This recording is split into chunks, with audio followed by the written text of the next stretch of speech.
কেবিনেটত আজি এটা বিশেষ সিদ্ধান্ত লোৱা হৈছে যেটো আপোনালোকক মই জনাব খুজিছোঁ। নমস্কাৰ দৰ্শকসকল, এই মুহূৰ্তত লাখপতি বাইদেউ আঁচনিক লৈ কেইবাটাও গুৰুত্বপূৰ্ণ খবৰ আহি পৰিছে। আপোনালোকে যিসকলে 1 এপ্ৰিলত বা 10 তাৰিখলৈকে লাখপতি বাইদেউ আঁচনিত 10,000 টকাটো লাভ কৰা নাই আৰু বৰ্তমানেও তেওঁলোকে মোবাইলত মেছেজো লাভ কৰা নাই, তেওঁলোকৰ বাবে কেইবাটাও গুৰুত্বপূৰ্ণ খবৰ আহি পৰিছে। তেওঁলোকে ভিডিঅ'টো শেষলৈকে চাই থাকক। মুখ্যমন্ত্ৰী মহোদয় 1 এপ্ৰিল তাৰিখতে ঘোষণা কৰিছিল যে ৰাজ্যৰ বাকী 126টা সমষ্টিত অতি শীঘ্ৰে লাখপতি বাইদেউ আঁচনিৰ টকা প্ৰদান কৰা হ'ব। কিন্তু এতিয়ালৈকে বহুত মহিলাই কমেণ্ট কৰি আছে যে তেওঁলোকৰ এতিয়ালৈকে কোনো ধৰণৰ মোবাইলত ফোন অহা নাই, মেছেজ অহা নাই আৰু বেংকত টকাও সোমোৱা নাই।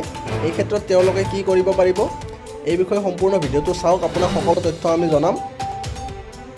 আপোনালোকে সকলোৱে খবৰ পাইছে যে মুখ্যমন্ত্ৰী মহোদয় 1 এপ্ৰিল তাৰিখে 42 সমষ্টিৰ পৰা ঘোষণা কৰি কৈছিলে ৰাজ্যৰ বাকী 126টা সমষ্টিত অতি শীঘ্ৰে মুখ্যমন্ত্ৰী মহিলা উদ্যমিতা আঁচনিৰ 10,000 টকাটো প্ৰদান কৰা হ'ব। কিন্তু এতিয়ালৈকে বহুতো মহিলাই এই আঁচনিত ধন লাভ কৰিবলৈ সক্ষম হোৱা নাই। গতিকে তেওঁলোকৰ কি কাৰণ হ'ব পাৰে এই আঁচনিৰ ধন লাভ নকৰাৰ?